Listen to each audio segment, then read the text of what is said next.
சாத்தாங்குளம் சார்ந்த வழக்கு ஆய்வில் 6வது பாகத்திற்கு வருகை புரிந்திருக்கிறோம்.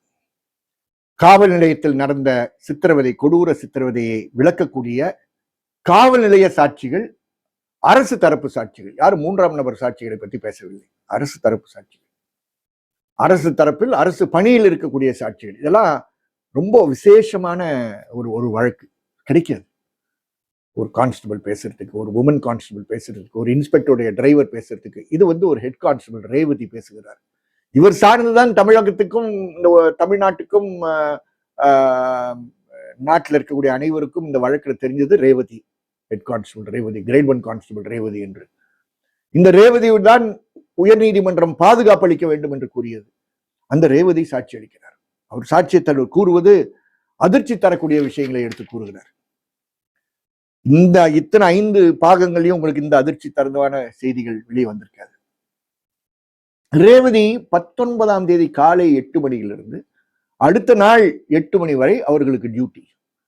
அதனால மாலை ஒரு 5:30 மணிக்கு அவங்களுக்கு வீட்டுக்கு போய் கொஞ்சம் ரெஸ்ட் எடுத்துட்டு வருவதற்கு கொஞ்சம் நேரம் ஒதுக்கப்பட்டிருக்கிறது. 5:30 மணிக்கு 19ஆம் தேதி சம்பவம் நடந்ததாக சொல்லுகின்ற தேதி.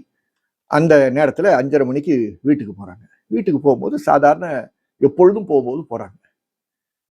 அவங்க வீட்டில இருந்து கிளம்பி வந்துட்டு இருக்க நேரத்துல நான் ஏற்கனவே கூறினேனே போன பாகத்துல கான்ஸ்டபிள் பியூலா அவர்கள் அவளை தொலைபேசியில தொடர்பு கொண்டு, நீங்கள் காவல் நிலையத்துக்கு வரலையா, இங்க இன்ஸ்பெக்டர் உங்களை தேடிக்கிட்டு இருக்காரு அப்படின்னு சொல்லி தகவல் கொடுக்குறாங்க. அப்ப அவங்க சொல்றாங்க, நான் வந்துகிட்டு இருக்கேன்னு சொல்றாங்க. கொஞ்ச நேரத்திலேயே வந்துடுறாங்க. காவல் நிலையத்திற்கு வருவோம். அதிர்ச்சியா இருக்கு அவங்களுக்கு. காவல் நிலையத்துக்கு வெளியே லைட் கிடையாது. காவல் நிலையத்துடைய கதவு பூட்டப்பட்டிருக்கு. எங்கேயாவது கேள்விப்பட்டிருக்கீங்களா? காவல் நிலைய கதவு பூட்டப்பட்டிருக்கிறது. இந்த சாத்தாங்குளத்தில் வழக்கு மட்டும் காவல் நிலைய கதவு பூட்டப்பட்டிருக்கிறது. பின்பு சம்பவத்துக்கு பிறகு உயர் நீதிமன்றம் காவல் நிலையத்தையே நீங்கள் ரெவன்யூ அத்தாரிட்டிஸ்ல ஒப்படைங்கன்னு சொல்லி காவல் நிலையத்தில் காவல் அதிகாரிகளே இருக்கக்கூடாது என்ற நிலையில இந்த வழக்குல தான் வந்தது. காவல்துறை கதவு பூட்டப்பட்டிருக்கு. காவல்துறை நிலைய லைட்ஸ் வெளியே ஆஃப் ஆயிருக்கு. பாக்குறாங்க, பக்கத்துல ஜெயசேகர் டிரைவர் இருக்காரு, நம்ம ஸ்ரீதருடைய டிரைவர் இருக்காரு, பியூலா சாட்சி 44 அவங்க இருக்காங்க. அவங்க நடந்தது அவங்ககிட்ட சொல்லிட்டு அவங்க அதுக்கப்புறம் தான் வீட்டுக்கு போறாங்க. உள்ள போகும்போது A8 அந்த தாமஸ் பிரான்சிஸ் கான்ஸ்டபிள் நிறுத்துறாங்க. அவரை வெளியே நிப்பாட்டி இருக்காங்க. இந்த மாதிரி வெளியிருந்து ஆட்கள் உள்ள வராம தடுப்பதற்காக நிப்பாட்டி இருக்காங்க. ஏன்னா உள்ளார ட்ரீட்மெண்ட் நடந்துகிட்டு இருக்கு. ட்ரீட்மெண்ட் நடந்துட்டு இருக்கனால உள்ளார ஆட்கள் வந்துடக்கூடாதுக்காக அவரை நிப்பாட்டி கதவு பூட்டி வச்சிருக்காங்க. அப்ப இவங்க சொல்றாரு, உள்ளார போகக்கூடாதுமா, அங்க 2 பேர் அடிச்சுட்டு இருக்காங்க, அவங்க ஜட்டியில இருக்காங்க, அதனால வரக்கூடாது. உனக்கே இவ்வளவு கேவலமா இருக்குல்ல, ஜட்டியில 2 ஆண்களை வச்சு உள்ளார அடிச்சுக்கிட்டு இருக்கீங்க, யாரும் பெண் போலீஸ் கூட உள்ளார போகக்கூடாதுன்னு சொல்லி நிறுத்துறீங்க வெளியே. உங்களுக்கு மாண்பு மரியாதை ஏதாவது இருந்ததுன்னா நீங்க அன்னைக்கு விட்டுருக்கலாம்ல அவங்கள. உங்களுக்கு ஒண்ணுமே கிடையாதுன்ற காரணத்தினால இவங்களால நிப்பாட்டி வைக்கிறீங்க. நிக்கிறாங்க, 10 நிமிஷம் நிக்கிறாங்க. இந்த அம்மா நிக்கிறாங்க, ரேவதி. 10 நிமிஷத்துக்கு அப்புறம் அவங்களுக்கு சொல்றாங்க, அந்த கான்ஸ்டபிள் தாமஸ்ட, எனக்கு உள்ளார இன்ஸ்பெக்டர் கோவப்பட்டுருவாரு, நான் வெளியே நிக்கிறேன்றது தெரியாது, கதவை தட்டுறாங்க, திறக்கிறாங்க, உள்ளார போயிடுறாங்க. உள்ளார போய் அவங்க பாக்குறாங்க, அதிர்ச்சியா இருக்கு. பெனிக்ஸ ஒரு டேபிள்ல படுக்க வச்சு குப்புற படுக்க வச்சிருக்காங்க. கை காட்டுல மற்றவங்க பிடிச்சு கொள்ளுகிறாங்க. A2 பாலகிருஷ்ணன் பட்டக்ஸ்ல அடிக்கிறார். மாறி மாறி மாறி மாறி அடிக்கிறார். அடிச்சுட்டு 10 நிமிஷம் ரெஸ்ட். இந்த அதிர்ச்சி தாங்க முடியாம உடனே மறந்துடக்கூடாதுக்காக நேரடியா போய் A1 இன்ஸ்பெக்டர்கிட்ட நான் வந்துட்டேன், காவல் நிலையத்துக்கு வந்துட்டேன்னு விஷ் பண்ணிட்டு, அதுக்கப்புறம் முருகேசன் அவங்களுக்கு எடுத்து கூறுகிறார், ஏன் இந்த சம்பவம் நடக்குது அப்படின்றது அவருக்கு விளக்கம் எடுத்து கூறுகிறார். இந்த விளக்கம் எடுத்து கூறின பிற்பாடு பாலகிருஷ்ணன் சொல்றாரு, ஏன் அடிக்கிறோம், ஒரு போலீஸே தாக்க வந்தார், அதனாலதான் நாங்க அடிக்கிறோம்னு சொல்லும்போது, தயவுசெய்து அடிக்காதீங்க அப்படின்னு எடுத்து கூறுகிறார். அவங்ககிட்ட கம்பை கொடுத்து நீங்களும் அடிங்கன்றாங்க. ஒரு கான்ஸ்டபிள் ஒரு சப் இன்ஸ்பெக்டர் சொல்லும் போது எவ்வளோ டென்ஷன் இருக்கும் அந்த காவல் நிலையத்தை நினைச்சு பாருங்க. அடிக்க மறுக்கிறார் ரேவதி. இந்த மறுப்பு என்பது சித்திரவதைக்கு எதிராக ஒரு காவல்துறையில் இருக்கக்கூடிய ஒரு பெண் காவலர் எடுத்த ஒரு பகிரங்கமான ஒரு நிலைப்பாடு என்பதை பெருமையுடன் கூற விரும்புகிறேன். ரிஃப்யூஸ் பண்றாங்க. அப்போ ரெஃப்யூஸ் பண்றது மட்டும் இல்லாம அவர் சொல்றாரு திருப்பி, என்ன இருந்தாலும் இவனை முடிச்சுட்டு நான் வந்து என்னை காப்பாத்திக்கிறது என் சொத்து கூட நான் வித்து நான் வெளியே வந்துடுவேன் அப்படின்றாரு. நண்பர்களை மறந்துடாதீங்க, ட்ரையல் கோர்ட் வந்து எல்லாரையும் உங்களுடைய சொத்து டீட்டெயில்ஸ் எல்லாம் கொடுங்கன்னு சொன்னாங்க. பாலகிருஷ்ணன் தனக்கு சொத்தே கிடையாதுன்னு சொல்லி எழுதி கொடுத்திருக்கிறார். இந்த சொத்தே இல்லைன்னு சொல்லி கொடுக்குறவருக்கு இருக்கக்கூடிய வாய் சவடால் என்னன்னா, நான் சொத்தை வித்து நான் பார்த்துக்குவேன். உங்களை யார் அந்த மாதிரி சித்திரவதை பண்ண சொன்னா? எந்த சட்டத்துல உங்களுக்கு கட்டளை இப்படி இருக்காங்க இதெல்லாம் செய்வதற்கு என்ற கேள்விகள் நமக்கெல்லாம் எழும்புவது. ஆனால் இந்த கேள்விகளை எழுப்புவது யார் என்றால் ஒரு கான்ஸ்டபிள் ரேவதி தன்னுடைய சாட்சியத்தில். அதுக்கப்புறம் நேரடியா போய் இதே பெனிக்ஸ் கிட்ட ரேவதி பேசுறாங்க. ஏன்பா நீ வந்த ஸ்டேஷனுக்கு, ஏன் இப்படிலாம் நடந்ததுன்னு சொல்லும் போது அவர் சொல்றாரு, எங்க அப்பாவை அடிச்சுட்டு இருக்காங்கள, கோவம் வந்துருச்சு, அதனாலதான் நான் பதறி போனேன் முன்னாடி.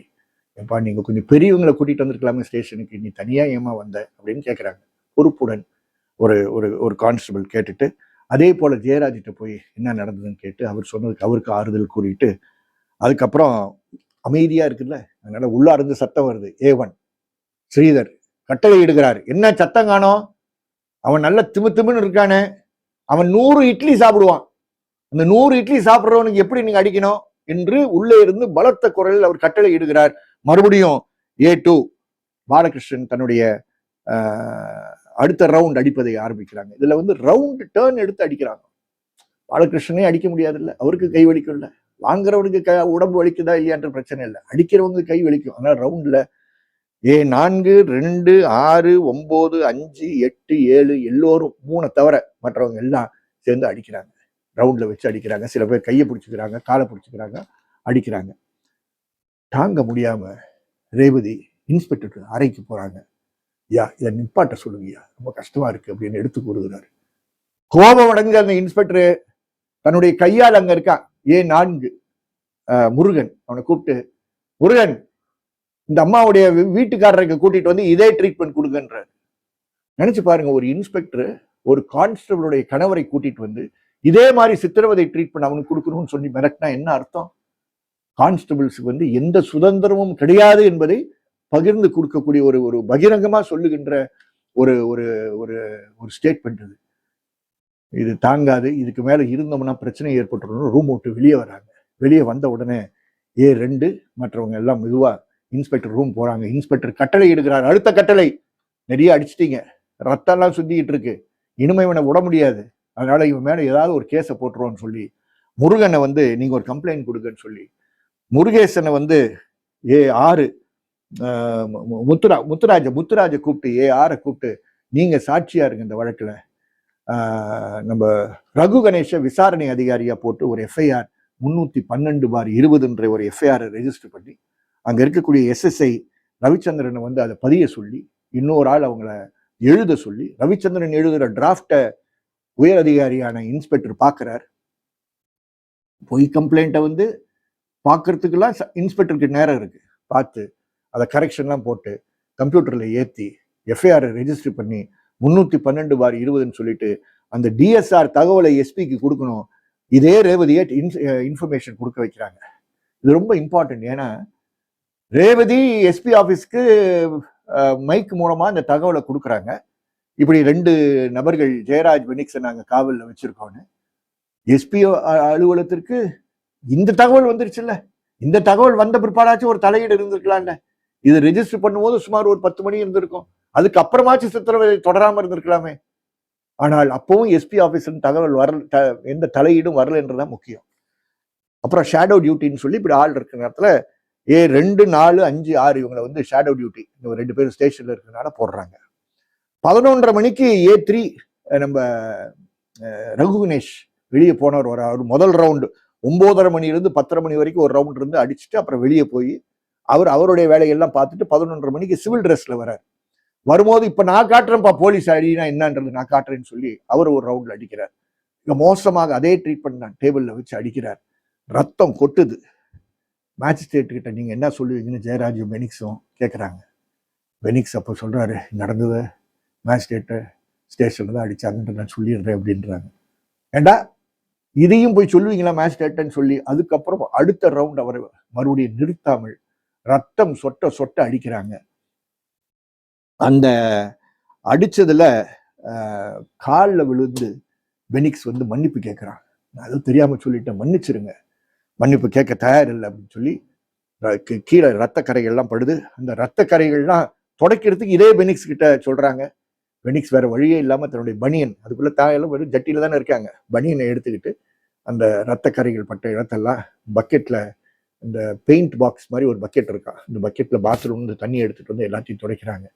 சித்திரவதையால் பாதிக்கப்பட்ட பெனிக்ஸ் ரத்தம், தன்னுடைய சொந்த ரத்தத்தை காவல் நிலையத்தில் பகிர்ந்து கிடக்குது. அந்த இருக்கக்கூடிய ரத்தத்தை துடைக்கக்கூடிய பணியும் அந்த அந்த பாதிப்புக்கு உள்ளான அந்த சித்திரவதையால் பாதிக்கப்பட்ட பெனிக்ஸ் தான் துடைக்க வேண்டிய அளவிற்கு இந்த ரகு கணேஷ் கட்டளையிட்டார். இந்த ரகு கணேஷ் தான் தொடர்ந்து ஜாமீன் போட்டவர் என்று மறந்து விடாதீர்கள். இவர்தான் உச்ச நீதிமன்றத்துக்கும் போனார் என்று மறந்து விடாதீர்கள். இவர்தான் இந்த விசாரணை தமிழகத்தில் நடக்கக்கூடாது என்று சொன்னார் என்று மறந்து விடாதீர்கள். எவ்வளவு வெறி இருக்கும் இந்த ரகு கணேஷ்க்கு என்று பாருங்கள். இது இந்த இந்த இந்த எவன அவமானமா இருந்திருக்கும். அடிப்பட்டவர் தன்னுடைய ரத்தத்தை தான் போட்டிருந்த அதே பனியனை வச்சு துடைக்க வேண்டிய ஒரு அவமான செயலை செய்ய வைக்கிறாங்க, கீழ்த்தரமான செயலை செய்ய வைக்கிறாங்க. இவங்கெல்லாம் மனுஷங்களா அப்படின்ற ஒரு கேள்வி நமக்கு எழும்புகிறது. அதுக்கப்புறம் 11 ஆனா இதுல எல்லா இதுலயும் வந்து A1 வந்து அடிக்கல. ஸ்ரீதருக்கு வந்து கம்ப தூக்கி அடிக்கக்கூடிய ஒரு நிலை இல்லை, கட்டளையிடுவதுதான். சத்தம் இல்லைன்னா பாலா என்னாச்சு சத்தம் காணோம், கணேஷ் என்னாச்சு சத்தம் காணோம் என்று ஸ்டேஷன்ல இருந்து அவர் ரூம்ல இருந்து சத்தம் போடுவார் தவிர மற்றபடி அவர் நேரடியா வந்து கம்ப தூக்கி அடிக்கவில்லை என்பதும் இதே ரேவதி சாட்சியம் அளிக்கிறார். அதுக்கப்புறம் ஒரு 2:30 மணிக்கு வெளியேறாங்க, படிப்படியா வெளியேறாங்க. வெளியேறும் போது அந்த A1க்கு எவ்வளோ கீழ்த்தரமான எண்ணம் இருக்கும் அந்த இன்ஸ்பெக்டருக்குன்னா, இவர் பெரிய படிப்பு படிச்சிருக்காரு, இவ்வளோ கீழ்த்தரமான எண்ணம் உள்ளவர்னா, ஏய் நம்ம புது ட்ரீட்மெண்ட் கண்டுபிடிச்சிட்டோம்ப்பா, டேபிள் ட்ரீட்மெண்ட் கண்டுபிடிச்சிருக்கோம், இந்த டேபிள் ட்ரீட்மெண்டோட அடுத்த ரவுண்டு இப்பே போட்டுருவோமா, இன்னொரு ரவுண்டு கூப்பிடுறீங்களா, அவளை ஒரு ரவுண்டு போட்டுட்டு போறோமே அப்படின்றாரு. சொல்லிட்டு இந்த 2 பேரும் ஆடை இல்லாமல் லாக்அப்ல போடுன்றாங்க. ஒரு அப்பாவை மகன் முன்னாடி அடிக்கிறது ஒரு பக்கம், ஒரு மகனை அப்பா முன்னாடி அடிக்கிறது ஒரு பக்கம், 2 பேரும் ஆடை இல்லாமல் அடித்ததும் ஒரு பக்கம். இப்ப 2 பேரும் ஆடை இல்லாமல் நைட்ல அங்க போடுகின்றாங்க. ஒரு பெண் காவலர் இங்க இருக்காங்க. உடனே அந்த நாகராஜ் சொல்றாரு, வேண்டாங்க வேணாம் அது செய்யாதீங்கன்னு சொன்னோன்னே சரி அவங்க விட்டுட்டு போன. இவனால உட்கார முடியல, விட்டத்தெல்லாம் ஃபுல்லா அடி, ரத்தம், சதை பிஞ்சு இருக்குன்னா எப்படி உட்காருவாங்க?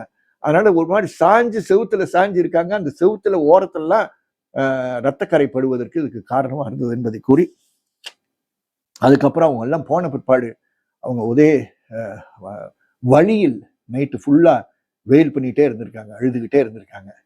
அவங்களுக்கு போய் தண்ணி கொடுத்து, அப்புறம் ஃப்ளாஸ்க்ல இருந்த டீயை ஊற்றி கொடுத்த நபர் தான் இந்த நம்ம ரேவதி என்பதை மறந்து விடாதீர்கள். இந்த ரேவதி அடுத்த நாள் காலையில வரைக்கும் இவங்களை ஸ்டேஷன்ல பார்த்துக்கிட்டு காலையில் 6 மணிக்கு அவங்களுடைய பேரா டியூட்டியா இருக்கிறதுனால இன்ஸ்பெக்டரை தொலைபேசியில் கூப்பிட்டு 2 பேரும் இங்கதான் இருக்காங்கன்னு சொல்லும் போது இன்ஸ்பெக்டர் அங்கிருந்து சொல்றாரு, நான் A2 அனுப்புறேன், உடனடியாக அவங்க 2 பேரையும் ரிமாண்டுக்கு ரெடி பண்ணுங்க, லேட் பண்ணீங்கன்னா சொந்தக்காரங்களாம் ஸ்டேஷனுக்கு வந்துருவாங்க, பெரிய பிரச்சனை ஆயிரும் அப்படின்னு சொல்லி 6:30 மணிக்கெல்லாம் ஸ்டேஷன் விட்டு இவங்க போயிடணும்னு சொல்லி கட்டளை இடுகிறார். உடனடியாக டிரைவர் வரார், பாலகிருஷ்ணன் இவங்களை கூட்டிக்கிட்டு ஒரு 7 மணிக்கெல்லாம் ஆஸ்பத்திரிக்கு அவர்கள் செல்ல வேண்டிய ஒரு சூழல் ஏற்படுது. இதுதான் ரேவதியை பொறுத்தவரை அவர்கள் பார்த்த விஷயம். இந்த ரேவதி ஸ்டேஷன்ல இருந்த இந்த ஆடைகள்லாம் ரெக்கக்னைஸ் பண்ணதெல்லாம் இந்த அம்மா தான். இந்த 2 பேர்களுடைய ஆடைகளை ரெக்கக்னைஸ் பண்ணுறது. இவங்க எந்த ஆடை போட்டு சிசிடிவியில வந்து அவங்க கடை பக்கத்துல பிடிச்சி கொண்டு வந்தாங்களோ அந்த ஆடைகள் தான் அடுத்தது அவங்க குப்பையில தூக்கி போடும்போது அந்த ஆடைகள் தான் வந்து சீஸ் பண்ணப்பட்ட ஆடைகள். இதெல்லாம் அவங்க ஐடென்டிஃபை பண்ணுகின்ற சாட்சியாக இருந்தார்கள். இதே ரேவதி தான் 22ஆம் தேதி இரவு நம்ம துரை இருக்கார A1 ஸ்ரீதர், அவருடைய கேஸ் என்னன்னா, நான் போலீஸ் ஸ்டேஷனுக்கே போகல, 19ஆம் தேதியிலிருந்து நான் வந்து ரொம்ப ரவுண்ட்ஸ்லயே இருந்தேன்றாரு. நீதிபதி தன்னுடைய இந்த சாட்சியத்தை அழைச்சி பார்க்கும்போது சொல்றாரு, ஒரு நாள் இவ்வளோ சுத்துறேன்னு சொல்றாரு, எவ்வளோ பெட்ரோல் செலவு பண்ணியிருக்காருன்னு பார்த்தா 4 லிட்டர் தான் செலவு பண்ணியிருக்காரு. அப்போ இது நம்புகின்ற ஒரு விஷயமாக இல்லை என்பதை அவர் குறிப்பிடுகிறார். இந்த ஸ்ரீதர் எந்த அளவுக்கு பொய் சொல்லி இருக்கிறாருன்னா, தான் இல்லைன்னு மட்டும் சொல்லல, ஸ்டேஷன்லயே இல்லையா அன்னைக்கு, ஆனா வெவ்வேறு இடங்கள்ல இருந்தேன்னு சொல்றதுக்கு அதை நிரூபிப்பதற்கு 5-6 சாட்சிகளை வேற எதிர்த்தரப்பு சாட்சிகளாக விசாரணை செய்கிறார். இந்த எல்லா எதிர்த்தரப்பு சாட்சிகளையும் தூக்கி எறிகிறது ட்ரையல் நீதிமன்றம். ஸோ இது ஒரு இந்த ஆடைகளை கண்டுபிடித்து இந்த ஆடைகள்லாம் இவங்களுக்கு தான் சொல்லி இந்த ஆடைகளோட இருக்கக்கூடிய இரத்த கரைகள் லெபார்டரிக்கு போன பிற்பாடு அதை டிஎன்ஏ டெஸ்டோட மேட்ச் பண்ணும்போது இது கண்டிப்பா ஜெயராஜுடைய இரத்தக்கரை பட்டிருக்கிறதா, இது பெனிக்ஸுடைய இரத்தக்கரை பட்டிருக்குன்னு சொல்லி ப்ரூவ் பண்ண வேண்டிய ஒரு நிலை ஏற்படுகிறது. ஆகவே இது ரொம்ப அதிர்ச்சி தரக்கூடிய ஒரு சம்பவமா இருக்கு. இந்த சம்பவத்தில் சிசிடிவி சாட்சியத்தெல்லாம் அழிக்க வேண்டும் என்று இன்ஸ்பெக்டர் 22ஆம் தேதி இரவு எல்லாரையும் அழைத்து கூட்டம் போடுறாரு. கூட்டம் போட்டு அவர் சொல்லுகிறார் இல்லாட்டி இதெல்லாம் ரேவதி அவங்களுடைய சாட்சியத்தில் சொல்றாங்க. என்ன சொல்றாருன்னா, இப்ப அவன் இறந்தது 2 பேரும் அங்க இறந்துட்டான். ஜெயில அடிச்சுதான் அவன் இறந்தான்றது கொண்டு போயிடுவான். நம்ம போலீஸ் ஸ்டேஷன்ல எந்த சித்திரவதையும் நடக்காத மாதிரி நம்ம நடந்துக்குவோம்னு சொல்லி ஸ்டேஷன்ல இருக்கக்கூடிய அனைத்து ஜிடி மற்ற ரெக்கார்ட்ஸ் எல்லாத்தையும் மாற்றுகின்ற செயலையும் குறிப்பா 2 பேர்கிட்ட ஒப்படைக்கிறார் இந்த பொறுப்பை.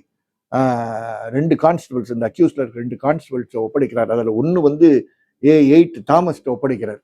அது என்ன பொறுப்புனா, சிசிடிவி கேமரால இருக்கக்கூடிய சாட்சியத்தெல்லாம் அழிச்சிருங்க. அதனால சிசிடிவி கேமரா பார்க்கும்போது அவங்க பாக்குறாங்க 3/1/20 11/6/20 வரைக்கும் சிசிடிவி ஃபுட்டேஜ் இருக்கு.